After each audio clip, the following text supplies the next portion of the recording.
Hi, I'm Laura, and this is the Solo Business Playbook podcast. If you're building a business on your own, thinking about starting to freelance, but feel like you have no idea what you're doing, then you're in the right place. I've taken the non-traditional path from the 9 to 5 into freelancing and now running my own business. And on this podcast, I'm sharing what's actually worked, what hasn't, and everything I'm still figuring out along the way. We'll talk about finding clients, growing your income, and building a solo business that actually supports your life without leaning into hustle culture, and with real stories from other freelancers and founders. So let's get into it.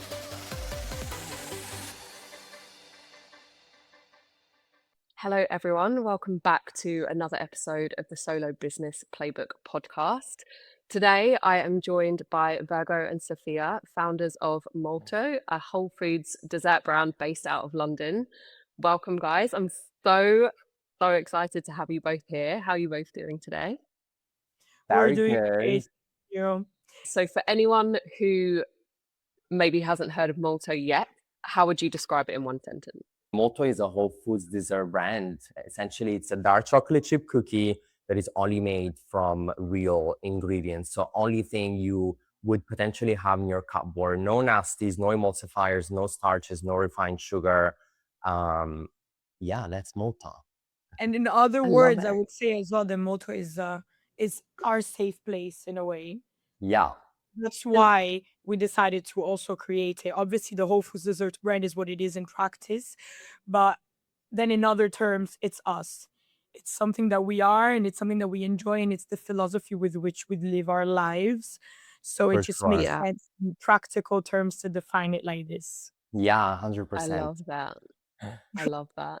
And we're going to dive deep into Molto as the episode goes on. But where were you 5 years ago? What were you doing before you started this?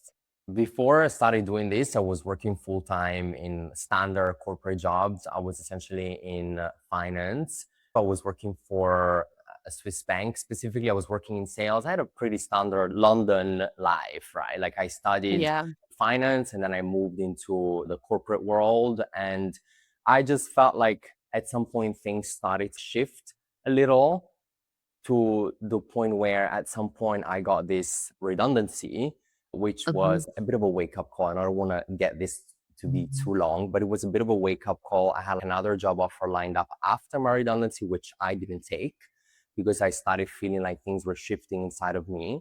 So I took a bit of a break, had the idea, and started developing Molto in a nutshell. But I think that in 5 years as well, like I've always been in a place where I think we're very similar and different at the same time, but I think that we have both been in a place where we knew that we liked doing a lot of things.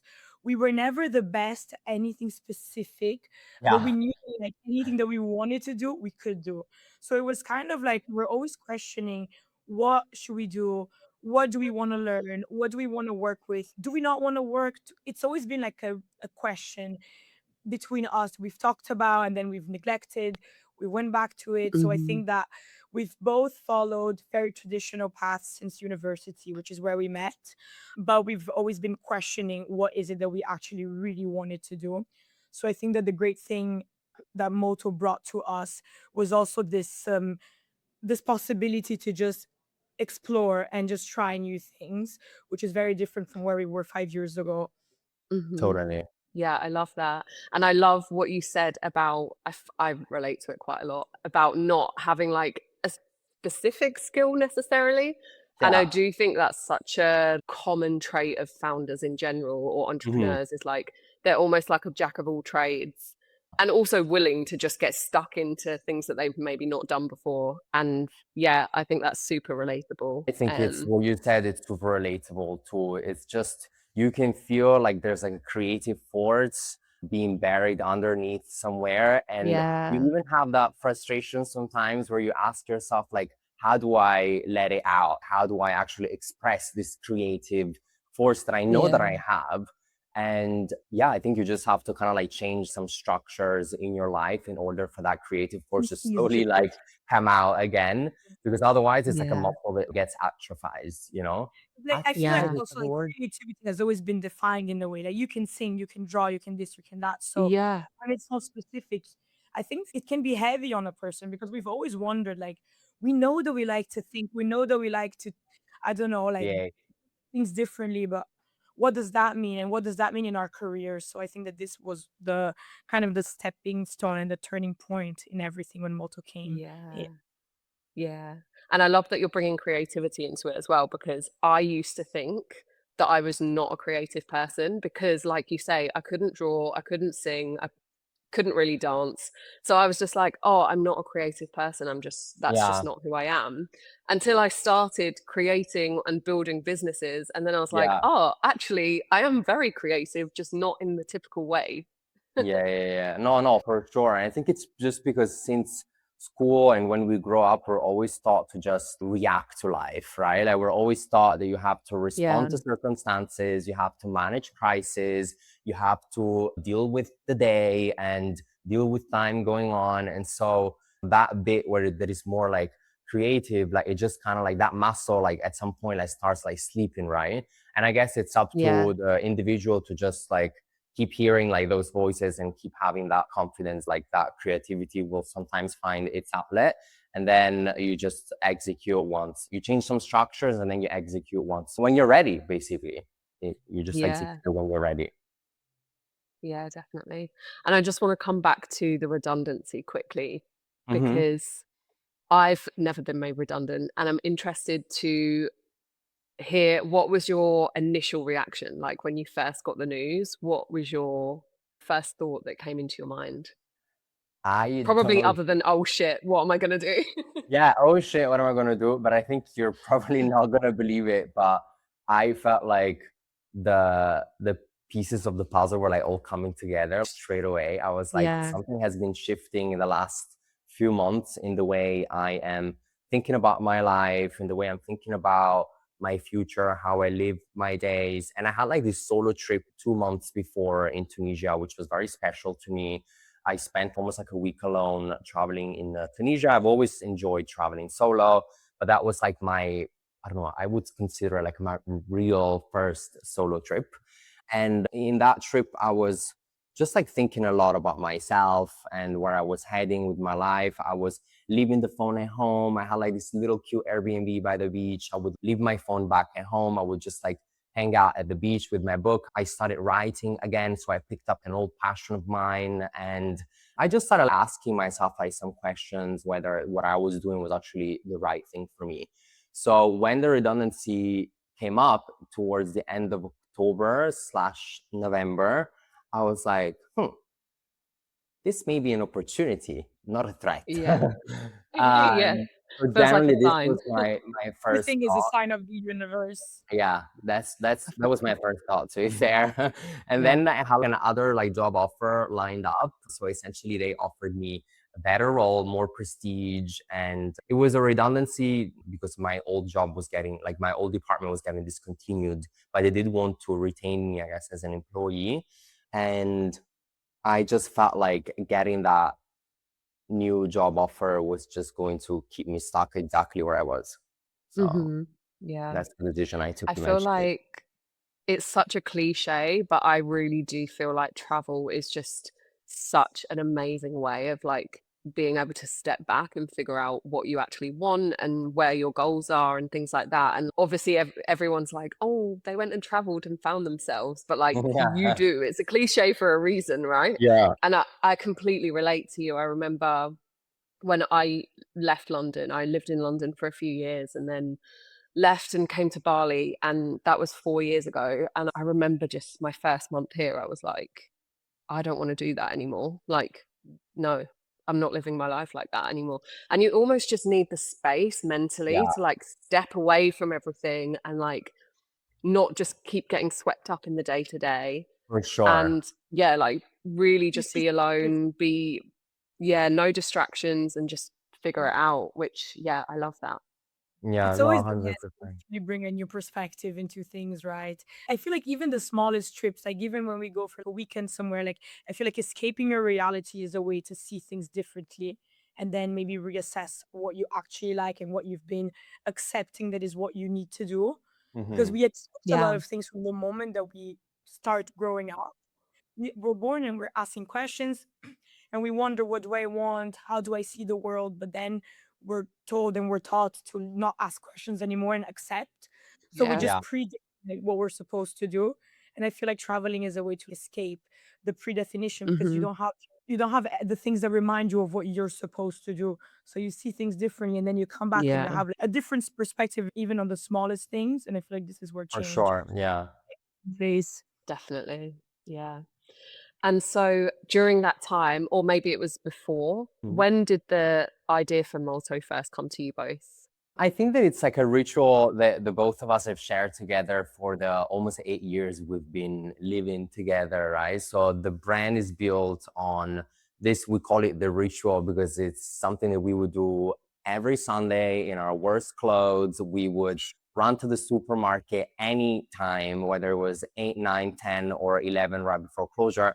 And we would just go buy our favorite chocolate chip cookies at the supermarket and our favorite high street brand like ice cream, and we would just heat up the Mhm. cookies in the microwave and we would put the ice cream scoop on top and just watch like a movie, right?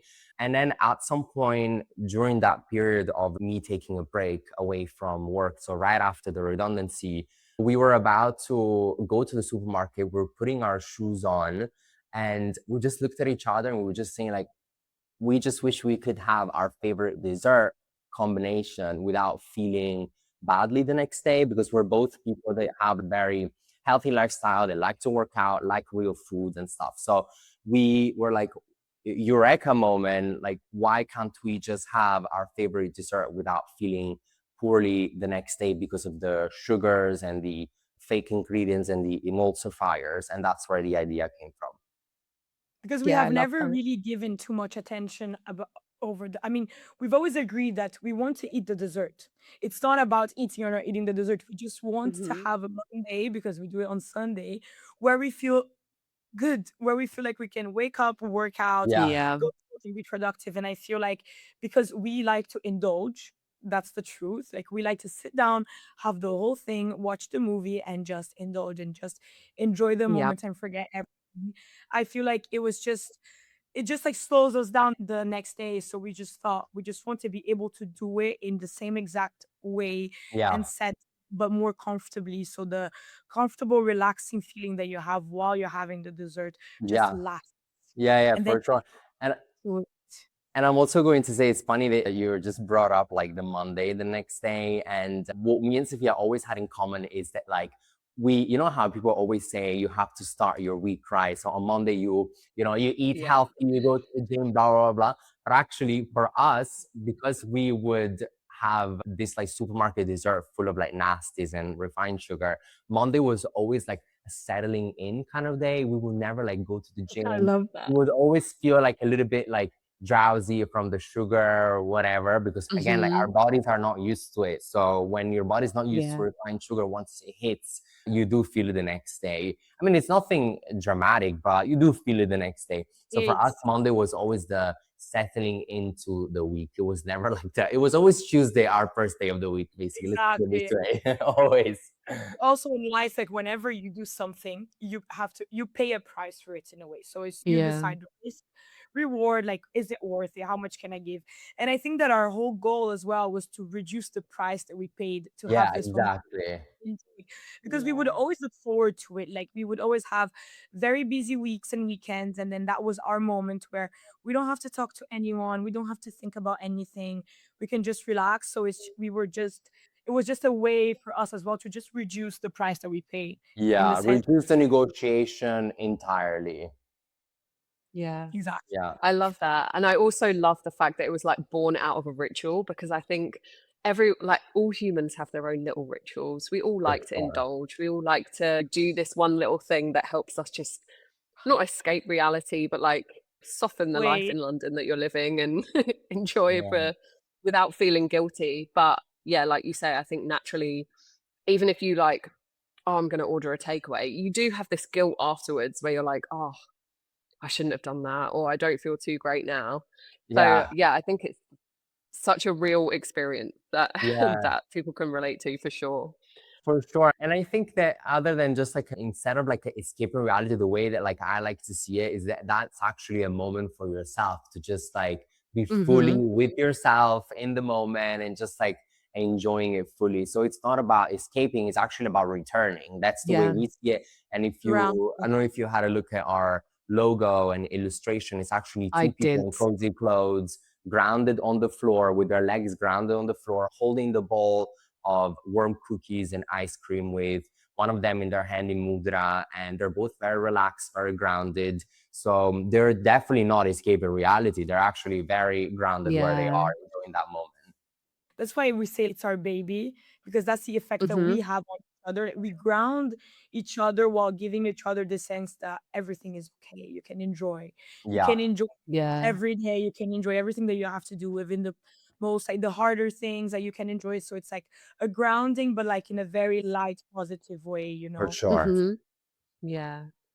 And so in the early days, obviously you going from finance into the food industry, Yeah. how did you find those? What were the first few things that you worked on? And yeah, what did those early days look like for you both? In the beginning, I really just took the time to just take a break, but I think it lasted for like a month. I just Mm-hmm. spent a lot of time with my family in December for the Christmas break, and it's something that I had been wanting to do for a long time. Just truly enjoy my sisters and my grandmother and the rest of my relatives without any of the work from home pressures, right? And then in January, I traveled solo. I went to UAE, India, and Sri Lanka for basically 3 weeks. I was traveling solo and I loved it, really had the best time. And then, yeah, I came back to London in February. I met Sofia again, who was also traveling just somewhere else in the world. And we just picked up our routine right where we left it, our routine in our West London flat as flatmates. And yeah, in one of the Sundays, we pretty much just had the idea and started working on it. But I think that it was also very different for the both of us, because so where we're different is that of I need a purpose to do something, but like I need it to come from inside of Mm-hmm. me. And I need to see it in like a very specific way. And he knows. He knows that I need time. And once I have time and it does this, like nothing will stop me. Yeah. You're Whereas all like in. it's different. Like he can do something when he's uncomfortable. Like I need to create comfort to be able to act. So I feel like also in the beginning it was very different, because he's very like operational, like execution, and I'm way more like I need to feel, I need to understand how this makes me Yeah, Mm-hmm. feel. I need to Where visualize, I need to feel touch, I need to really exactly. understand It this. was different in the sense Yeah. that like he came back, and so I was also traveling. I was in Japan and Singapore because my parents were living in Singapore at the time. We both came back. We were both very relaxed. We were both very, I love life. Life is amazing. And then so Virgo started being very like execution. He's really good at researching. He's the best at researching things. He's the best. He will like literally dissect every single thing that has ever been written on a topic. Whereas I'm more like intuitive. So I feel like when you start, it's very different. It's very difficult for you to have discernment and know, am I doing enough? Am I satisfied? So I guess whereas for him, maybe in the beginning it was more stressful, but more like rewarding. For me, it was Mm-hmm. more like I was always telling myself, like, you're not doing enough, you can't do it. And Yeah. then I guess it was not as easy as it is. And then at some point we had a conversation, because I was a bit like all over the place in a way. It's not that I didn't want to do it, it's just I couldn't find the rhythm. I couldn't see the straight Mm-hmm. line of like, what do I Yeah. need to be able to execute this in the way that I want to. And then we had a conversation, and then I think something just literally did this, like switched. And then we both were like aligned and we started like executing together. And I think that this is when we both felt just relaxed and like positivity. Obviously, the stress is there. It's something that is always happening. You never stop, but you enjoy. Yeah. That's the difference. Yeah. You're stressed. Maybe you have a lot of things to do. You finish late, you wake up early, you think about it a lot, but you enjoy it. And I think that this is when we both started to flow in a more like expensive way, like Yeah, in for the ball sure. Mm-hmm. that we were looking into. Yeah. I was going to say, because I feel like so many people say you shouldn't go into business with your best friend, and you two aren't just best friends, you're also housemates as well. So Yeah. I'm so intrigued to like, how is that going for you? And I know you've kind of spoken about the early days into it, but did you adopt different roles within the business? Like, is one of you, like you say, Virgo, you're more like strategic operations, and then were you more like marketing or creative, or how did you I find think that that? we both like it was very natural that we both took the things that Hmm. we were doing in a way, but we both really help each other. So it's not like I do the branding and Virgo does the operations Yeah. each other. And I think that one wouldn't be able to do it without the input of the other. I think that the reason why, as best friends and flatmates, we still work well together, it actually improved our relationship, is the For fact that sure. we know what the other is good at and we Hmm. let the other help us. Yeah. So it's kind of like that. Like I really trust him, and I know that he really trusts Yeah, me, for and sure. it's never conflictual. So it's just I think it made our relationship better in that way. Oh yeah, for sure. Yeah. And it's funny you say not only your friends, you're also flatmates, because yesterday I sent Sofia a TikTok that basically said, well, you are my best friend, but technically you're also my wife. Because Loki, we spent so much time together that I mean, the only thing that it's missing, it's like a ring. So yeah, it was Yeah. just funny. But anyway, I think that what has made our relationship so different from any other friendship that I have, regardless of Molto, is that we've always respected each other's different life phases without any judgment and without criticism and without overstepping any Hmm. personal boundary. We've both gone through a lot of different moments, right?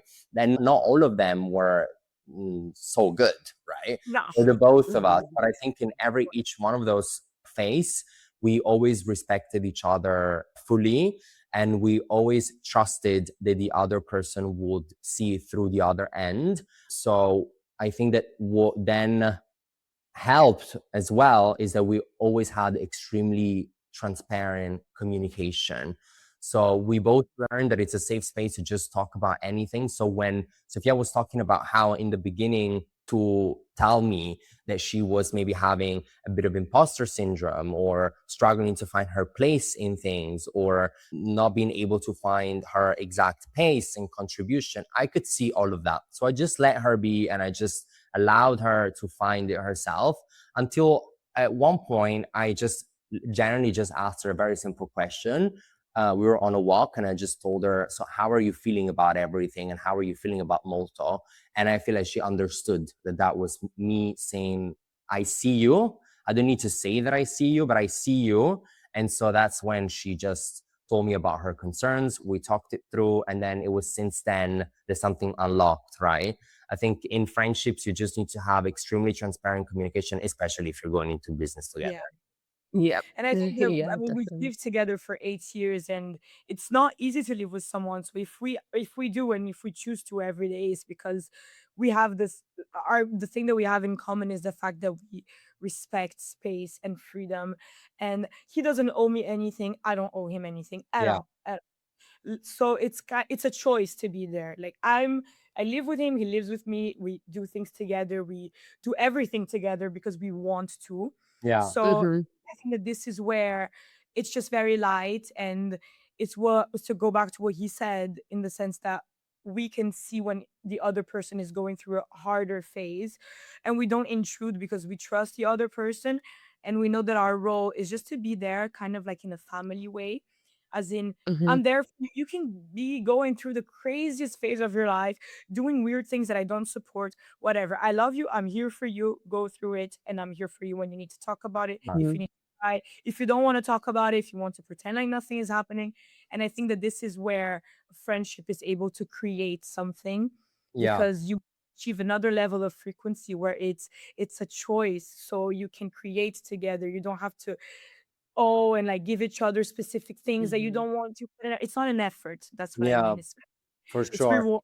And I think I'm just going to add something really quick too to that. I was thinking it's also the reason why a lot of relationships don't work, whether it's friendships or sentimental relationships or family, is because people really struggle to remove the element of transaction that sometimes Yeah. feels like it's at the base of any relationship. But with me and Sophia, whether with the friendship or the business partnership, we are not transactional. We're not keeping count of things. We're not thinking that things need to be always 50-50. And I think that for me, at least, I feel like it's the recipe for a good, long standing relationship. You're just not expecting the other person to always be 50-50 with you, you know? That's the whole point. Sometimes it has to be 90-10. Sometimes it can be 70-30, you know, and that's with any human relationship. I agree. Yeah. And I think that's a strength that you guys have versus businesses that are like co-founded by essentially strangers or investors, because that to them it is a transaction. Yeah. And so as soon as someone isn't pulling their weight or doing 50% of it, Yeah, that's yeah, then yeah. where the friction starts and where things start to fall apart, because Yeah. then there's like resentment that builds, or well, I did this, like almost Yeah. scorekeeping. I did this, so you Yeah. need to do that, or I put this amount of money in, so you need to put this amount of money in, or anything like that. And Yeah, I yeah, think, yeah. like you say, living with someone, you really know like all sides of them as well. So True. you would Yeah, know for truly sure. whether or not you could even go into business. I have friends where I'm like, I love you, but I could never do business with you. Yes. Yeah. And I think you do just know in your gut when you know someone that well, you can kind of tell You know how their it's going to go, strengths in a way. That's the for good thing as sure. well. It could never be transactional because what Yeah. he's gonna give me, I'm not gonna give him, and vice versa. Yeah, Because we like exactly. Yeah. we can easily give different things to each other. So Yeah, for I think sure. the transparency of like being so much with together and being so close to your friend, there is a reward. It's not like you can't go into businesses. Mhm. You can if you go without any sort of transactional mindset. Yeah, yeah, yeah. Mhm. Yeah. And also knowing that they're going to hold the space for you if you can't give your all at all times. Exactly. Like that, and knowing that you can step back if you need to, if you've got other things going on, and you Yeah, know yeah, that they're not going to exactly. hold that against you or judge you for it or anything That's like the that. best So part yeah, of I it. think it's amazing. What's the best part of it? Exactly, because then Mhm. there's less stress in a way. Like now I'm in Brazil, so obviously I'm with my family that I don't see that often, and I don't have to say anything. He knows Yeah. Yeah, everything. of course. Consequently, because I have other things to do, I will execute less than if I'm in London. But he also knows that I'll be back in a week, so it's Mhm. okay. And and then if he has to go somewhere, he knows that it's okay because I'll also do the things that he would be stressed over not doing if he would go. Yeah. So then we Yeah. don't have to say it, so it's not a transaction. So that's why it's also like Yeah. life. It's Exactly. like Yeah, you're it's doing light. so a business, but you can enjoy life while you're doing it. Yeah, Yes. And 100%. that is, yeah, that is what life is all about. What is the Yeah. point in going into business if you're not enjoying it?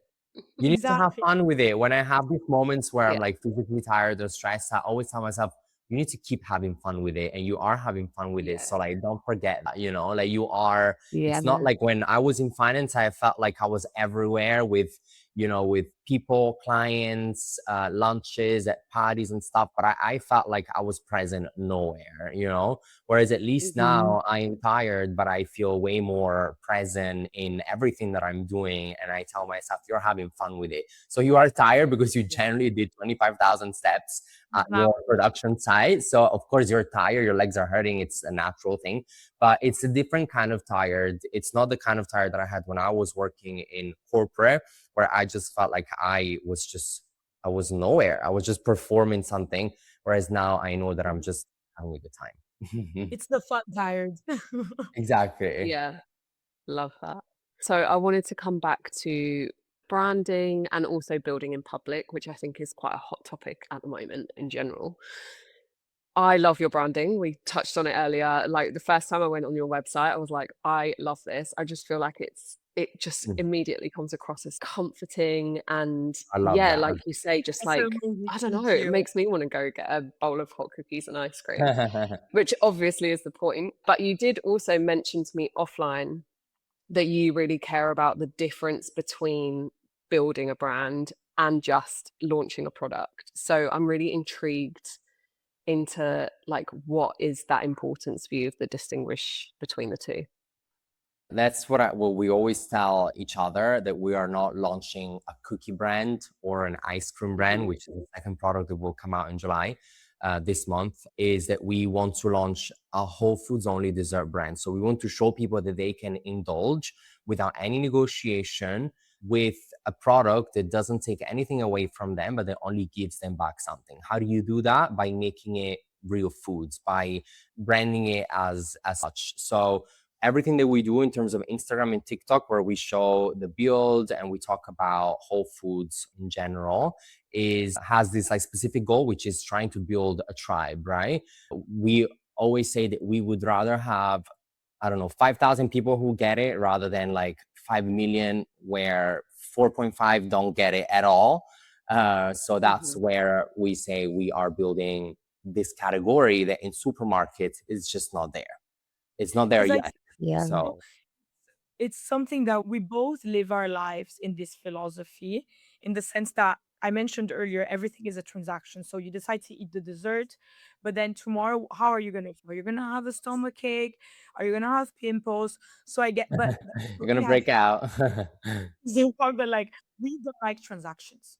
We don't Yeah, like to Hmm. we like to feel like everything is a whole. Everything is a complete experience and you're enjoying it. So I yeah, feel like this is where the philosophy of Molto comes in. Obviously, it's translated into desserts because it's something that we love and it's something that has always been categorized in society as the little treat that you do on the side, something Hmm. that doesn't really fit the Yeah. diet, but you can have one or two. No, you can enjoy. If you want yeah, to have it well. So I feel like this is where the whole philosophy and the whole branding idea comes from. Like it's not a product because we want people to really have this inside of them that they can enjoy things. They can yeah, do what they as like a whole experience. You don't have to give up on a part of yourself, on a part of what you believe to enjoy an experience that you genuinely just want to enjoy.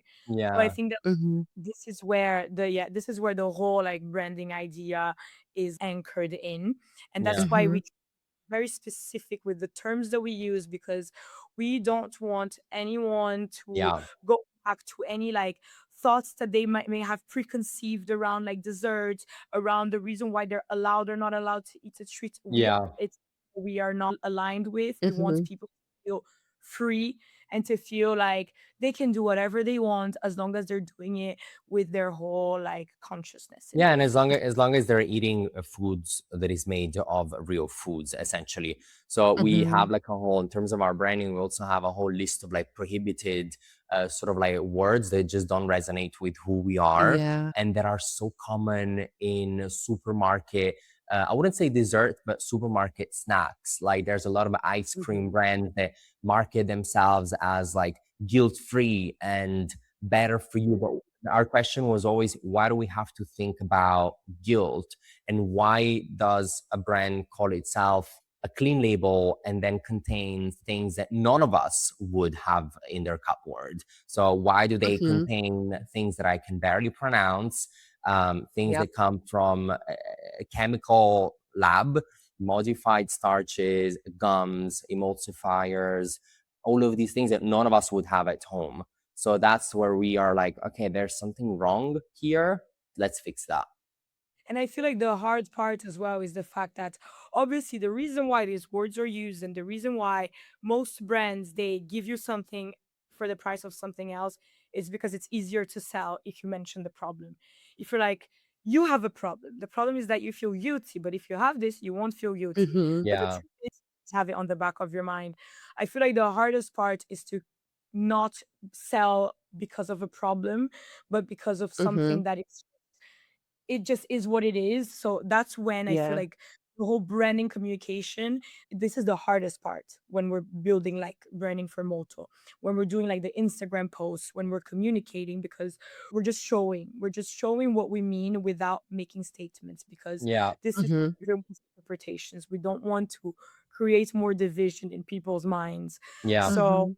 this is the beauty of it, but it's also the hardest part, I For feel like. sure. It's hard to build Yeah. a brand without being like everyone else. Everyone else is preachy, is trying to do wellness sermon, is trying to make claims and say, just like it's just leading with negativity. And we always said we don't want to be that. We just Yeah. want people to tell them you can have your favorite dessert just made from real foods. That's it. Yeah. That's it. That's And I how it feel all it like the story of your ritual really helps that because you're almost like you're not selling a product and you're not selling a solution to a problem, like you said, like guilt free. You're Yeah, almost selling an experience. for And it sure. is that ritual, that story that's on your website. And people feel that when they come to your website and they think, yeah, I can relate to that sitting down with my favorite snack or my favorite treat and watching a movie, like they buy into that rather than the actual product itself. Yeah, for sure. It's the aspiration as well, in a way. It's the wanting Yeah. to just show to yourself that you can, you can have whatever you want just made from real foods. And that's where I was saying earlier that we are trying with our branding, TikTok, Instagram, etc., to build that tribe of people like just like us. We're Mhm. trying to find them. So where are you guys? We'll find you. Yeah. And how are you finding the building in public experience? I feel like there's a lot of discourse online at the moment about whether it's good or negative for a brand because I don't know, there's some things people have been saying that it can be detrimental to brands because then you don't look like an expert and things like that. But I still think there's a balance of getting people involved, building a community, and making people feel like they're on your journey with you without oversharing. So Yeah, I'm yeah. intrigued to hear like how you guys have been finding that and navigating that as you go.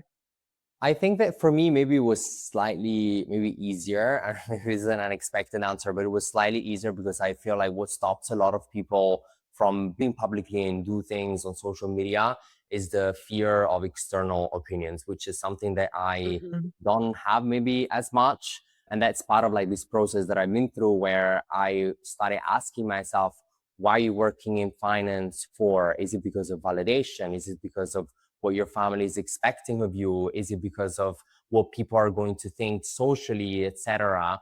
And then once you realize that a lot of what unfortunately we do is based on validation, and you switch to a different narrative in your head and you start telling yourself, actually, I want to do things because I want to be creative and because I want to be going into a new room that like I know nothing about and I would just want to feel uncomfortable, get out of my comfort zone, then things get like much easier. So I didn't have that Mhm. fear of what my family would think, what friends, what people would think. So it was slightly easier. In terms of business considerations, I think that it can really help actually. It can help find those people that are the target customers. So for TikTok, for example, we are moving to a new sort of like format. I guess you can call it a format where we want to go in the supermarket aisle and really just shop the way we shop, right? Yeah. Because that's just what we do. People have always kind of like asked us questions.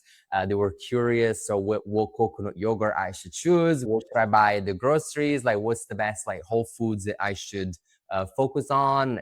These kinds of questions. So because we've been having these questions for a long time, we were like, okay, for TikTok, let's show the build through us actually going shopping. Mhm. So yeah, so for us, I think it can really help build that tribe. That's the way I see it.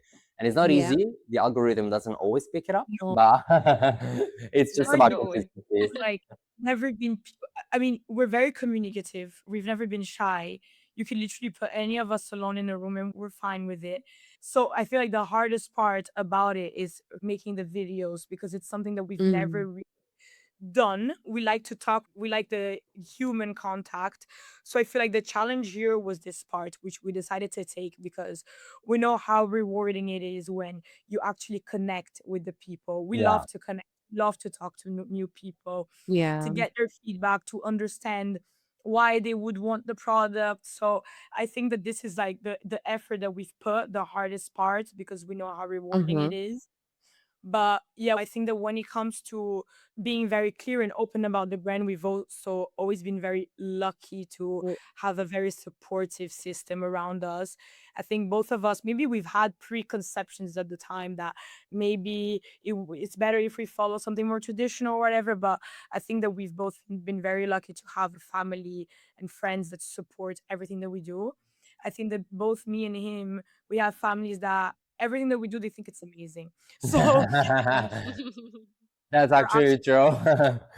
based, they're like, it's amazing.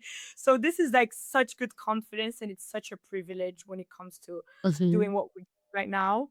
I think that if we didn't have this, I would just personally work a lot on building this confidence within myself, but it's something that we've just Mhm. been brought within, so it's good. Yeah, But there's still efforts involved, which we decide to take. Not everything is natural, but we know how rewarding it is to just build communities because our lives have always Yeah. been about building for communities and sure. sharing. Yeah.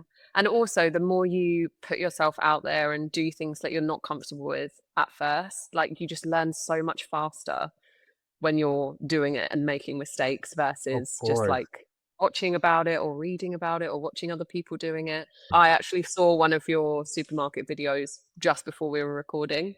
And yeah, I loved it because also I think when you're like in a business and it's your baby and it's your product, it's really easy to assume that everyone knows what you're talking about. But Hmm. even just you going into a supermarket and saying, this is all the shit that's actually in these coconut yogurts, Yeah. people like it feels logical, but people don't know that, No, some yeah. people, and they see like guilt free or fat free or 100% Plant-based healthy and or think, oh even wow, it's gonna vegan be great for as me. Yeah. well. And they see, I don't know, clean packaging with some little leaves on it and things like that, and they just think it's natural.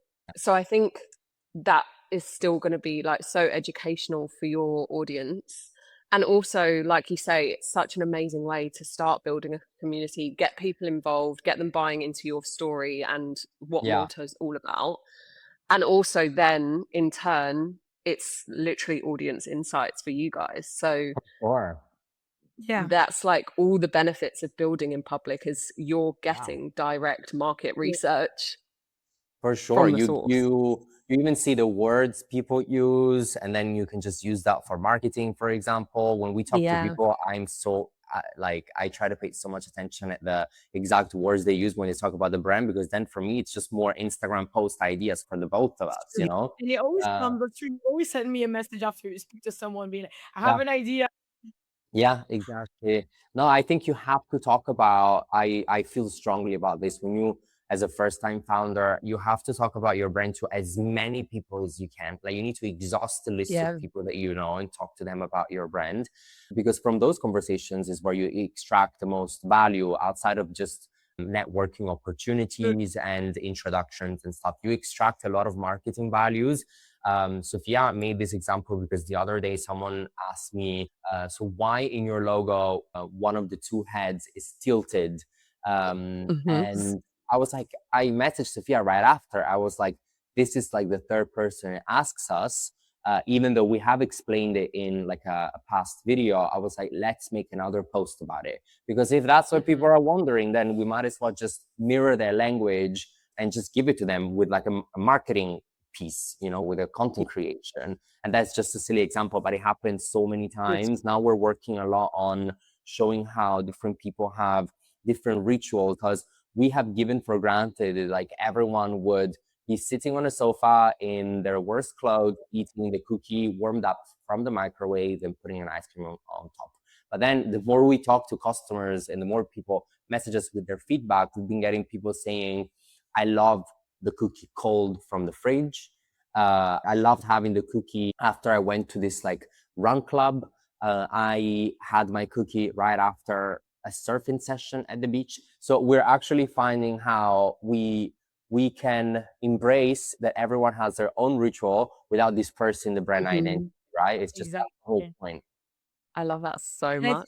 I feel like it extends the brand idea in a way, because in the you go in with your idea, so with our combined ideas, but then the more you talk to people, the more they actually bring you insight and they participate Yeah. in the vision of the brand as well in a way, because they bring us new ways of looking at things, and it's just it Mhm. makes it more fun, it makes it more interesting. It can be more tiring because then you feel like you can't really stop because you're building it together, so you need to be there, you need to be talking. But I feel like this is what life is about at the end of the day. It's about enjoying, it's about living, and it's about just doing everything well and with presence. And this kind of like adds to the thing. It expands the realm of things that we could do and think of. So it makes it more interesting, I For think. sure. Yeah, I love that. So, to finish out, if someone is listening to this episode and they're in their job right now, but they're sensing something's something's shifting, Yeah. what would be your one piece of advice to that person? I would just Do say, hear whatever you're thinking. Don't escape it. Just see what exactly it is that you are feeling, And if you do need to take a break away from whatever you're doing that maybe is not making you feel so good, then if it's worth it, just do it, and just try to also get out of your comfort zone, find out what other interests maybe you have that you've put on the side. And it could be small things, it could be, Try new things, right? yeah, Yeah. it could be the smallest things really. It can be going on more walks with your dog, and just having more meals where you're not responding to emails whilst you're eating and enjoying your meal. It could be booking that solo trip that you want to do. It could be writing more on your journal. Like, just try to find out these small things that actually will bring you happiness, because then the pieces of the puzzle will just slowly like come together. Yeah. I agree. I think that people need to, I think we need to listen to ourselves, Yeah, basically. for sure. If you feel uncomfortable, just act on it. If this makes you happy, act on it.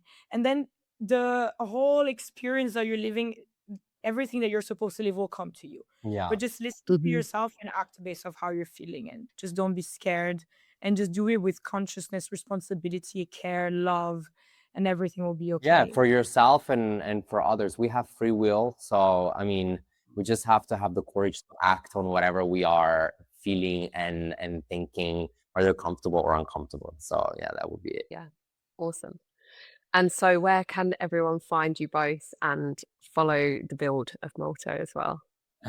So it's just Molto for Instagram, and our website is also justmolto.com, www.justmolto.com. And on TikTok, which is where we show the build, our handle is 2flatmates. So that's where people can find us, shop, follow us, and stay updated.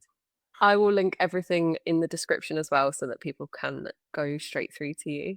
And thank you Laura. both for joining me Thank you today. so I've much, really Laura. enjoyed Thank having you you so both. much. You were so good too. It made us feel very comfortable, so I appreciate that. You did. Amazing. I'm Thank glad. you so much. So that's it for today's episode of the Solo Business Playbook podcast. If you found this episode helpful, it would mean a lot if you followed along or left a quick review, because it really helps more people to find the show. And if you're building your own business right now, I'm right there with you. You can find more resources, behind the scenes, and ways to work with me in the show notes. Thank you so much for listening, and I'll see you in the next episode.